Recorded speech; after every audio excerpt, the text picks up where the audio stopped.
Good morning, everyone, and welcome to Tenet FinTech's third quarter earnings call for 2022, hosted by CHF Capital Markets. I am Branka Petrovic, Tenet's Manager of Investor Relations. Today, we will hear from Tenet's CEO, Johnson Joseph, and CFO, Jean Lenderville. Thanks to all the great questions from shareholders, the presentation will be followed by a Q&A that will be moderated by Mark Schwallenberg from MC Group. Some statements or comments made on this call may be forward-looking statements, which may include but are not limited to financial projections or other statements of the company's plans, objectives, expectations, or intentions. Everyone will be muted today except for the presenters. We will first start with Johnson. Welcome, Johnson.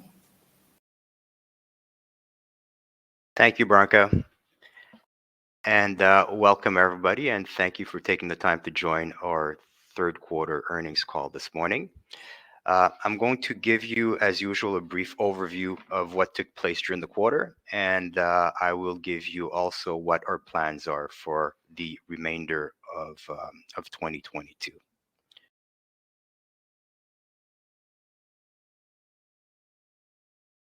Sorry, I just had an issue here taking control of the presentation. So I think it's well documented that there are some significant challenges with COVID-19 in China in the third quarter. So that was unfortunately reflected in our results for the quarter. But as most of you know, we take a long-term approach. So we have a strategy in China, and the positive thing that took place during the quarter is that despite the challenges we faced, we were able to, for the most part, execute our strategy, meaning that we were able to diversify our revenue streams, including getting revenue contributions from Unifleet, our shipping and transportation platform. We'll talk a little bit more about that in a few minutes. But despite the challenges of COVID-19, we made significant progress as far as we're concerned in terms of diversification and expanding our reach in China.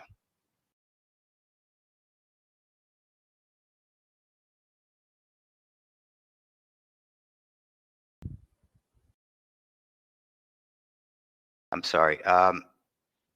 Was everybody able to see the next slide here? I'm having a little bit of an issue with maneuvering the presentation. You're at slide 6, Johnson, right now.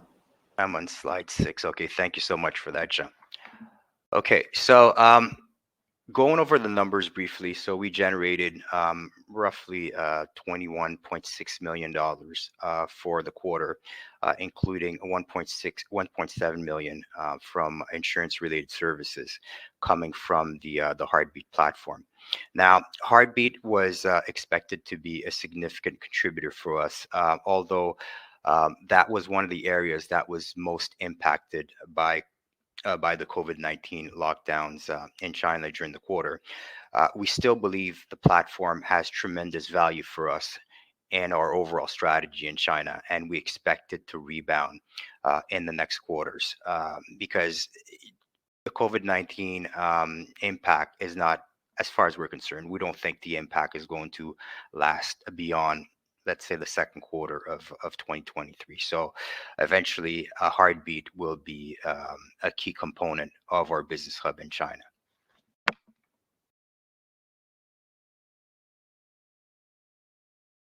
Now, shifting to the Canadian operations, we are in the process of launching our business hub here in Canada. In fact, we have an event planned for later on today here in Montreal, where we officially launched the hub. There was a lot of hard work that went into preparing to get to this day, so we're very excited. And I know that some of you are going to be able to join us here in Montreal to celebrate the event. But this will mark a very important milestone for us. It will give us an opportunity, basically, to start to expand, further diversify our revenue, not to solely depend on China, but further diversify our revenue in Canada and the US and eventually in the rest of the world. So one of the important things that we're able to accomplish during the quarter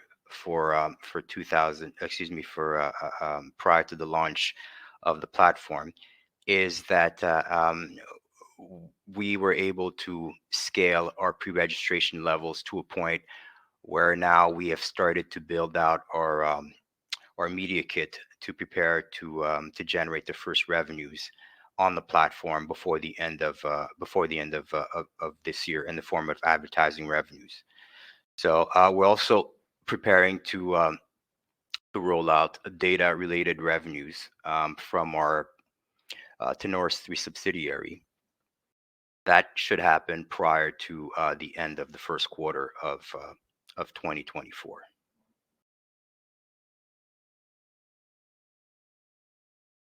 Just briefly on what is expected for the rest of the year in China.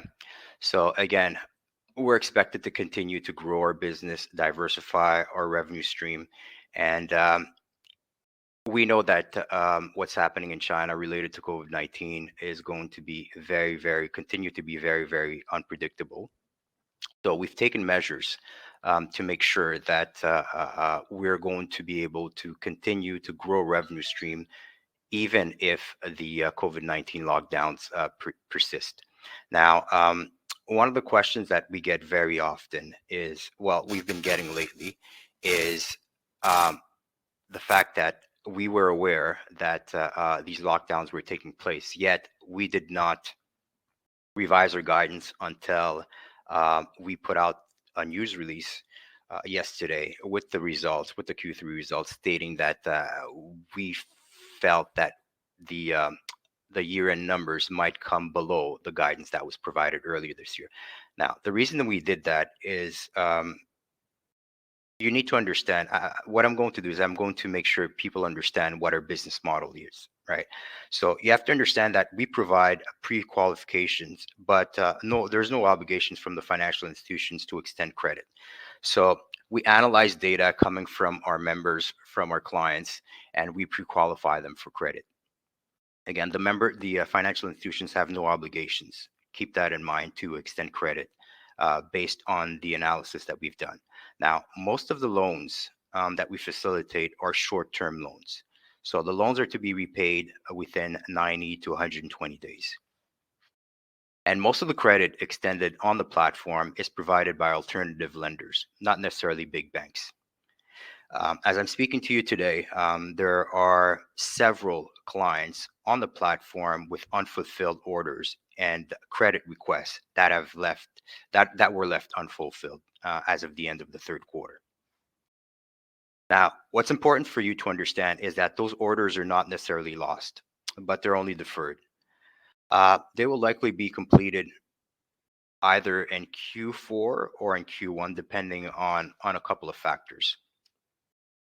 Now, the problem that we had with the third quarter is that given the difficult economic conditions in China, the financial institutions are not sure if the businesses will be able to generate enough cash. Again, these are short-term loans, right? So the businesses need to have the ability to quickly generate cash in order to be able to pay back the loans. So on the supply chain, which is our main business in China, that is probably the most important thing. Now, given the fact that the financial institutions are hesitant to extend loans, obviously that affected our results in our operations in China, which resulted in the numbers that were presented yesterday and our financial results. Now, the reason why we have not until yesterday updated our guidance is because we are currently in discussions with a very large lender on the platform. This is an alternative lender. It's not a bank. And as I mentioned earlier, most of the lending on our platform is done by alternative lenders. Now, this alternative lender would be prepared to extend credit to a lot of the clients right now that are on the platform that are waiting for credit in order to fulfill their orders. Again, given the current situation, that lender was hesitant, but we have been talking to him to see if we can provide him with additional comfort that these businesses will be able to generate enough cash in order to pay back the short-term loans that would be extended. if we were able, and we are able to convince this lender, right now as I'm speaking to you, there's some administrative stuff being worked on, and the reason why we actually revised. We decided that we would revise our guidance is because right now we have evidence to show that unfortunately um, the vast majority of these orders may not be fulfilled, even if this lender has every intention of stepping in. Um, we have now come to the realization that those orders may not necessarily be fulfilled before the end of the quarter, which is why we've decided basically to go ahead and revise our guidance. Now, that being said, this lender is in the process of committing a large sum of money, a large amount of capital, basically to get those orders fulfilled, so that we will not necessarily catch up everything that was deferred in Q3 and part of what was deferred in Q4. But there's a good chance that we're going to be able to scale up our revenues fairly quickly once this lender comes in. Now, part of the comfort that is going to be provided is showing that despite the lockdowns, that product is still going to be able to be shipped, and that our members are going to be able to generate the cash flow necessary to be able to pay back the loans. This is where a platform, or UniFleet platform comes in. Now, UniFleet showed a lot of promise in the third quarter. I think we generated $1.1 million, and that was just a start. So there are there are specific products that, despite the lockdowns, that are still being transported. They're still being shipped. They're considered, for the most part, essential goods. So we've kind of like found a niche, working with this lender, working with some of our members, and leveraging our UniFleet platform, such that even if the COVID-19 lockdowns persist in Q4 and in Q1, the impact is going to be felt less by our operations, and we're going to be able to provide comfort to this particular lender and get our business to continue to grow despite the COVID lockdowns. Now, that's the reason why it took us a long time before we decided, okay, you know what, we're going to revise our guidance for 2022. I know I spent quite a bit of time on this particular segment, but I felt it was important for the audience, for our shareholders and investors, to understand why it took us so long before we ultimately made that decision. Just to wrap things up briefly here for the timeline for the rest of 2022, uh, we're expecting to have a strong finish to the year, starting with the launch of our business hub, which is happening today in the fourth quarter. Then, shortly following the launch of the hub, we expect to reach another significant milestone, which is generating the first revenue from our Canadian operations before the end of the quarter. Um, Also, by the end of this year, our plan is to have our first subsidiary in the U.S. To set us up for further growth in North America. Obviously, the U.S. market is a very important market for us. Besides China, we expect the U.S. to be our largest revenue contributor going forward. Finally, we expect 2023 will include not only the launch of the hub in Canada, but also in the US as well. We expect to begin operations in the US, and for Tenoris 3 to start to deliver our first data-driven revenue prior to the end of 2023. I should also mention that in addition to being in the US, we're also planning on being in Europe, certainly in the UK by the end of 2023, and potentially in France as well, depending on how things go.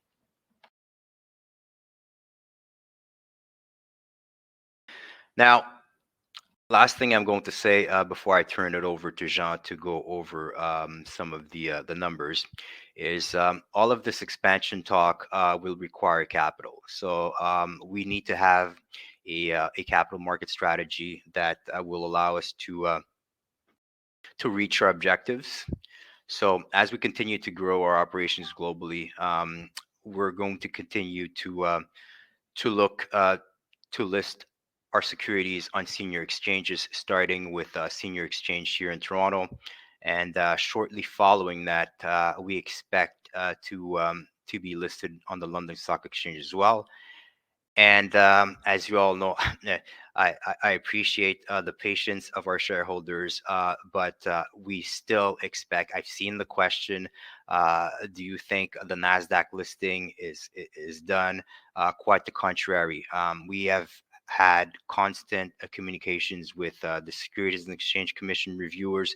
Um, I believe we're very, very close. I'm not at liberty to provide a timeline, but I think there is a chance that we could have our 40F made effective by the SEC prior to the end of this year. The conversations are good, and they've told us specifically what they wanted from us. We're working. Our securities lawyers are working with them.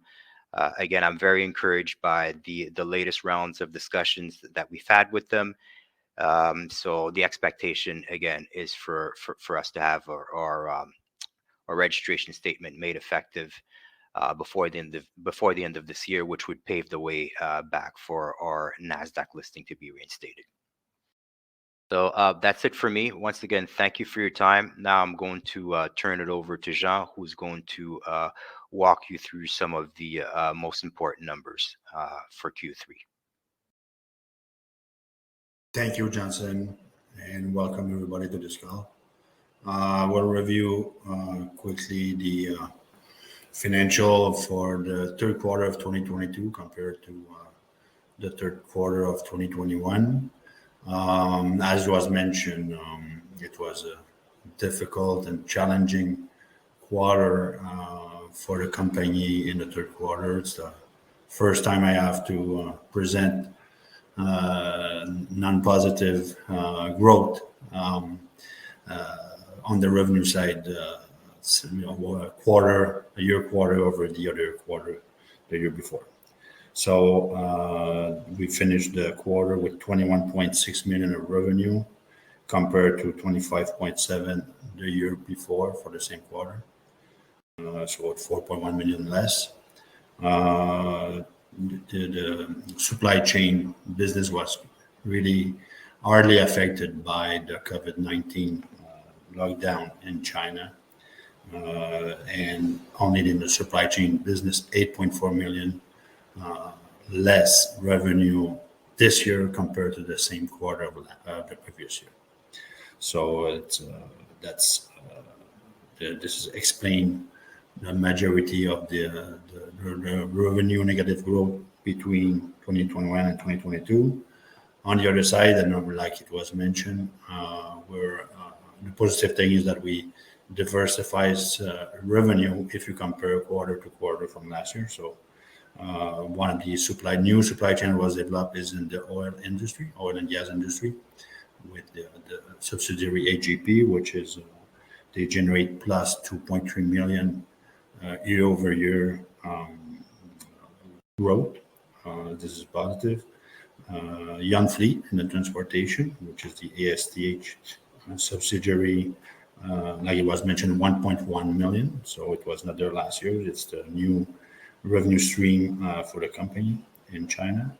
And the insurance business, Heartbeat, which was 1.7 million more compared to last year. It was just beginning this in Q3 of 2021. I'm gonna come back with the Heartbeat later with the impairment we have to declare and calculate in this quarter. I'm gonna get back to this, but it's bring some diversity on the revenue stream in China compared to last year's, which is the positive thing. The cost of service is a reduction of 4.1 million compared to last year. This is directly the supply chain revenue that is lower. There was pressure also with the COVID situation in China on the margin. So the margin was 3 point less than the previous year on the cost of service. So the margin was lower than the year before. Again, a lot of pressure from the COVID situation, longer term. The transaction is taking longer time to close. Software delivery service is a new expense, which is related to the new SaaS service that we're offering in the Heartbeat. So just we make a new line of expense because we want to point out that these costs are some revenue are generated with these costs directly. So we have third party that's helping us on the SaaS services, but we can build these expense back to our customer especially in our salary and fringe benefits higher by 1.7 million. This is following our business plan to grow the company, especially in Canada, and we need employee to do so. So the quarter to quarter difference is 85 employee, which is 36 from more in China, especially was in the last quarter, in the last month of the quarter of 2022. So the average will be lower, but in Canada, it's 49 more the new employee from last year, if you compare last year with this year. So the growth in the salary expense is directly attributed to our business plan, that we're growing business plan in Canada, and we need employee. We invest in employee to build our computer platform and the Tenet revenue stream that we're developing actually in Canada.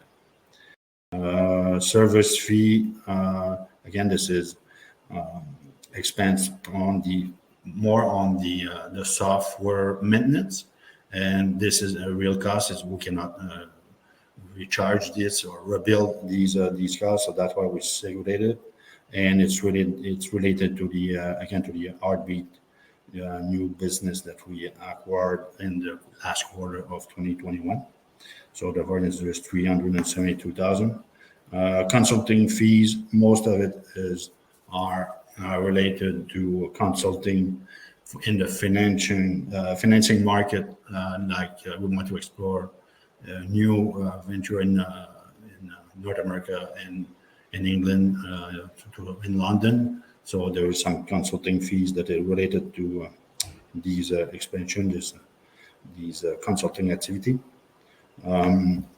Outsourced service software, same things with platform that we were not able to recharge, but it's the software maintenance that we have to do, especially in Canada and also in the computer platform that were developed to accelerate some of the process. We hire a third party that help us to develop the platform in Canada. Professional fees directly related to the growth of the business in general in China and Canada. A new kind of expense that we have this year is the SOX compliance. Like I mentioned previously, we are in the process to be in SOX compliance. So there is consulting fees, professional fees in Canada and China to achieve that, and it's going very well. We're progressing very well, very quickly as planned. So we should have some testing and hopefully some aggregation by Q1 of 2024 regarding the SOX compliance. That's what professional fee. Office supplies directly related to new employee, all the laptop, screen, and everything you have to invest at the beginning. The policy here is to not capitalize small acquisition under 10,000. So all the PC that we acquired are going to the expense, and all the office supply support these new employee. Insurance, like mentioned again in the last previous quarter, it's the insurance business DNO, Director and Officer Insurance coverage that is very, very expensive in the last year. It's going to continue from next year. We'll just renew, and it's in the same range, a little bit lower. We can have better coverage, but with a little bit lower price, but still very expensive. Expected credit loss directly related to the again the COVID in China. We take a very conservative approach regarding the provision for expected credit loss. I believe that we will not need these provision. I hope, but we are taking a conservative approach on these. On this type of expense. The amortization of a tangible asset directly related to the acquisition of Cubular and Heartbeat in 2021. So this is a non-cash item, but we have to amortize over the life of the intangible asset that we expect. So impairment. So the Heartbeat business that we acquired in the last quarter was really affected by the COVID, and the revenue stream that we expect to have when we made the acquisition did not realize in the first 3 quarters of 2022. So we have no choice to take a decision to make an impairment in Q3 after 1 year of acquisition. That want to be revised by the auditor in Q4, but I think again we take a conservative approach. We are going to see how Q4 is going to perform and what is the forward looking for 2023, the first quarter. You see if we have to reevaluate this acquisition. Again, we think it's a key component of the business in China, but unfortunately we was not able to realize the forecast that we made the calculation at the acquisition date. So we have an impairment of 4.2 million of this platform, which is the intangible asset. We didn't touch the goodwill yet, or we don't have to touch it in the next quarter. On the other side, because we have some payable consideration to the owner of Heartbeat before, we have a reduction of the payable that we will do in the future to the owner of the company. So that's why you see a 1.3 million revenue or less expense that's offsetting the impairment a little bit of the platform Heartbeat.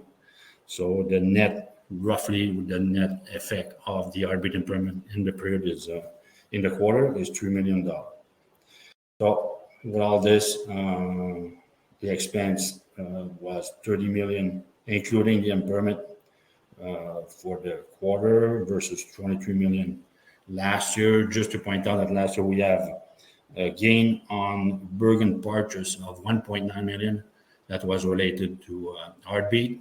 This gain was reversed in the Q4 of 2021. So we have a gain on bargain in Q3, but it was reversed in Q4 when we revised the forecast, the first revision of the forecast of Heartbeat. So that's affect the 2021 expense, if you want, on a positive way. So that's what the difference this year. We have a net loss of 7.7 million for the quarter compared to 1.5 million profit, but that's include a 1.9 gain on Bergen purchase. So let's call it break even last year versus 7.7 million this year loss. That's include 3 million net of the Heartbeat impairment, which is not cash, by the way, but still we need to present this as a loss in the net profit. We made the adjustment in the MD&A when we made the calculation and the conciliation between the adjusted EBITDA and the net profit. So I will refer you to the MD&A to see the detail of the calculation. So that was my review for the period. So, Mark, I think we're going to go to the Q&A section. Thank you. Thanks, Jacques. Got a few questions here for you guys. Okay, for starters, Johnson, can you talk about Unifleet with revenue, starting up in Q3 here? Just sort of what you expect to see for that in terms of ramp up and contribution over time, and also like how does that impact the margins or the costs for you guys as well? Okay, thank you, Mark. Yes, as I mentioned before, if you look at the the names of our subsidiaries in China, they all have the word synergy in their names, right? So it's Asia Synergy something. So Unifleet is another one of the important subsidiaries for us that will create further synergies between our subsidiaries and our offerings in China. Now, our focus in China is to facilitate transactions all along the supply chain, right? So shipping, transportation is one of the important services that comprises our complete offering in China. So having our own platform, Unifleet, is at I don't want to say it's a game changer, but it's very important for us because now we can go to clients and say, hey, you know what? Not only are we going to help you with the financing for your orders, but we have information on the shipping. We can provide you basically efficiency for shipping, and everything remains with us now, right? So all of the revenue that we're losing, well, it's all of the expenses, I should say, that we were incurring by outsourcing this service to another company remains with us now.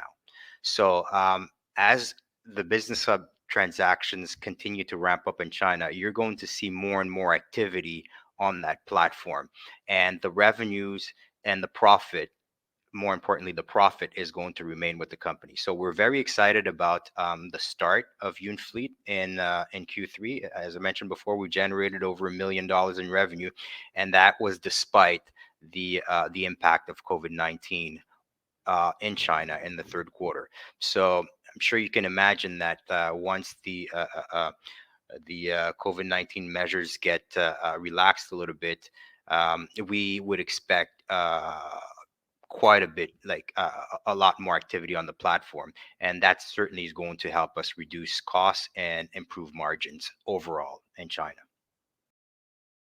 Okay, great. Thanks.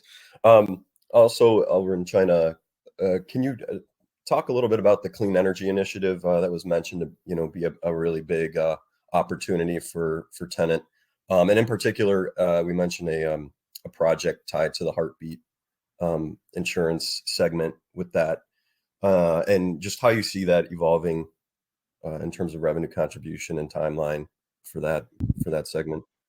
Yes, clean tech is expected once again to be big for us in China because of the concerted effort that the government is making for the green turn in China. We are in discussions for a significant project. I don't think it's official yet. I would have to check with the team in China, but this is a project that would start in China, but eventually lead to opportunities for us outside of the country. It's one of the reasons why we're so excited about it. We're working with some very large partners, potential partners, or and contributors also in China, construction companies, energy companies. And this particular project could contribute anywhere between 5 to 10% of our overall revenue over the next couple of years, certainly in 2023. So that's one of the reasons why we're so excited about this project. But like I said before, clean energy is big in China, but we're looking at this as an opportunity, not just in China, but potentially outside of China, working on big projects in Europe and in Africa and other parts of the world. Okay, great. Turning to Canada, just curious with Since we got about 4,000 pre-registrations on the Cubular Canada Hub. What's your thoughts in terms of how many registrants are needed in order to really begin, proposing good value with the AI analytics and being able to sell the data? It's not so much the total number of registered businesses. It's really by industry. For us to be effective in our data offering, we would need about 500 businesses, anywhere between 500 to 1,000 businesses per industry. What I mean by that is, if we have 5 businesses, if we have 1,000 businesses, but they're spread out across retail, construction, manufacturing, and so on and so forth, it's not we're not going to be as effective in our data offering as if we had 500 businesses in retail and another 500 business just in manufacturing. So the target number for us is really 500 by industry. And right now, the way we've started the pre-registration campaign is we're targeting specific industries. We've targeted 4 industries.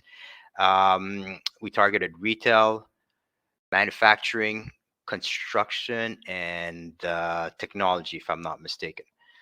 So we don't have the 4,000, unfortunately, is not evenly spread out across those industries, but I believe we have enough businesses. By the way, although we targeted those specific industries, we still have businesses from other industries that are pre-registered on the platform.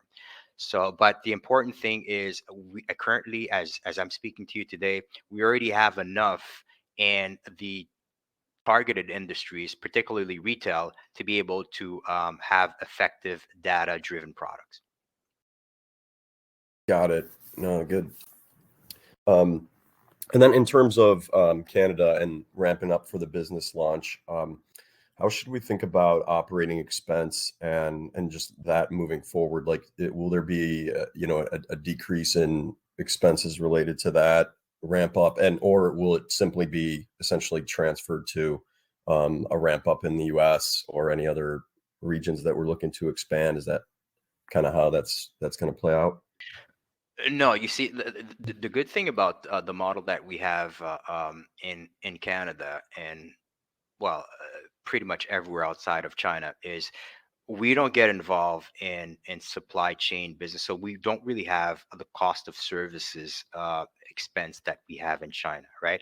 So our expenses here in Canada are the cost basically of running and maintaining the platform, marketing, business development, and so on and so forth. So naturally, what's going to happen over time is you're going to realize uh, economies of scale, right? So you're going to have, like, the same marketing expenses, but you're going to be generating an increasing amount of revenue. So which means that proportionally speaking, your expenses are going to continuously decrease compared to your revenue. So that's the beauty of our model. We expect, obviously, much larger margins here with this model than we do in China. So that's it. We don't expect expenses basically to continue to scale up as we scale up revenue. There will be expenses each time we expand into a new region, new part of the world. Yes, once we establish ourselves in the US, there's going to be some initial setup costs, office overhead, marketing, and so on and so forth. But again, just like in Canada, those costs are going to proportionately decrease compared to the revenue that's going to be generated in those countries. Okay, yeah, that makes sense. And last, just on a capital markets perspective, with some of the prolonged review periods for the short form prospectus, or the uplist applications, and the SEC, like how to what degree is that impacting Tenet's expansion plans, if it is? I'm sorry. Can you repeat the question, Mark? I'm sorry.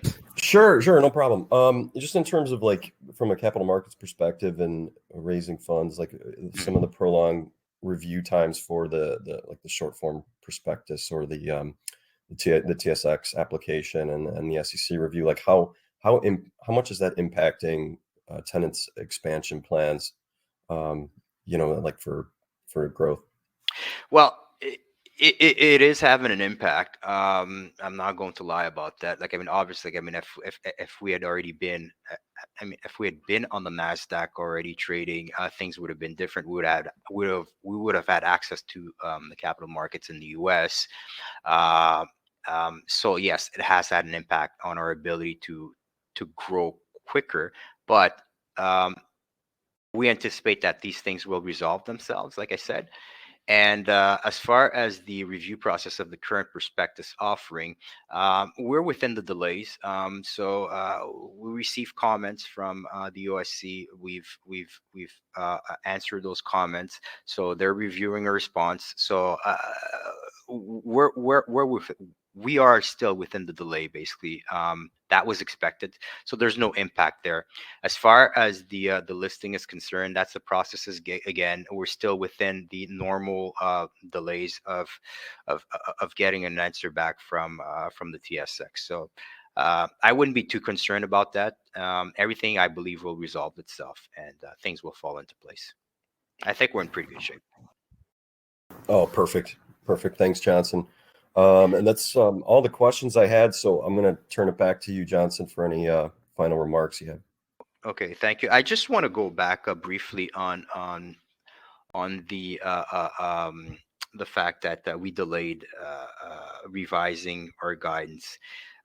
Just want to make sure that people understand that, yes, if you look at the numbers right now, like, I mean, through 9 months of 2022, we've generated less than $100 million in revenue, and we had forecasted 200 million.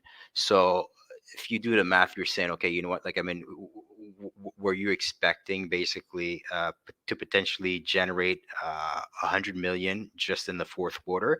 The answer is yes. So the lender that we're talking to right now, this is not a lender that is going to be coming in with millions of dollars on the platform. Okay, this is a lender that we're talking billions with an S. That would be allocated. This would be an absolute game changer for us, and we were very, very close in Q3 to to get to kind of like get the deal done. We have the deal pretty much in place now, and it's just administrative work. So that's why it's just administrative work, basically. So that's why for me, even though at the end of the third quarter we were under 100 million, um, after 9 months of operation, we still had the potential to make our numbers. Again, that's why we delayed. So yes, Q3 wasn't the best, but I think we were able to handle the COVID-19 lockdowns fairly well in China, and we're not giving up on China. Quite the contrary, we still believe that there's a lot of opportunities for growth. We're going to continue to invest in China as we scale our operations outside of China as well. But I think our investors and shareholders can still look forward to great things coming out of China, regardless of what happens with COVID. Obviously, like, I mean, if the COVID measures are lifted, it's just going to make things easier for us. Things are going to be much better. But even if the COVID lockdowns persist, we believe that we're better equipped now. We're better positioned, basically, to handle the situation.